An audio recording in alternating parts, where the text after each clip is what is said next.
Diba? Itlog. Grabe yung cherries. Okay lang, ano, hindi naman maasim Hindi maasim. Okay lang, sakto lang. Ito lang. Pag yung medyo itim na, pag kinain mo, lasang alak. Ano, binili ko sa Greenland to. Ito. Sabi nila, Romeo and Juliet. Hindi ko alam kung sino ang... Sino si Romeo? Sa si Juliet. si Juliet. Pero siguro yung Juliet, yung mas mga maliliit. Na bunga. Na bunga, oo. Ito medyo mas malalaki. Ito siguro si Romeo. Malaki siya. Parang yung sa BC, di ba? Oo. Ganito kalalaki. Ito yung ano ko, stress reliever ko sa pagdating ko galing work. Ito, pupunta ako sa garden. Ito, mustasa oh. Sino punuin mo na natin, sir? Ito okay. Sige, pitas lang kayo. Ate, dito ang lalaki. May mga susunod pa, oh. Tingnan mo, oh. Dami pa nga naman mulaklak pa.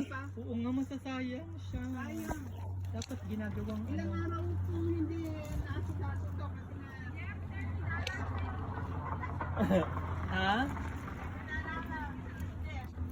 Bigyan ko na lang sila ng isang puno. Ang dami talaga dahil. Actually, na-addict lang ako magpitas-pitas. Kasi ang soft niya, no? Ano? Ito ang sarap. Ito ang sarap. Oh, Tito! Yes! I saw strawberry! No, I don't need strawberry. I saw strawberry. Cherries. Strawberry. Ang sarap pamitan. It's so satisfying. Oh, yes. Dapat binudo ko pala ito eh. Tito, you want a strawberry? No? Sure? Sure. Okay, wala. There's so much strawberries. Really? I just saw 4. They're hiding. You want?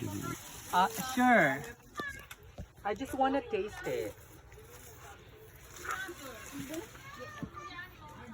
I'm scared. I don't want to.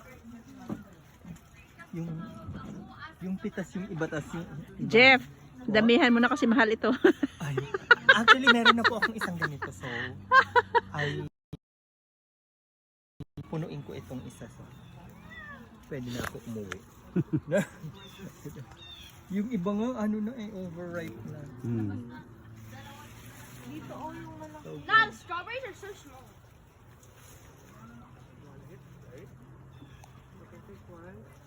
Right there? Yeah.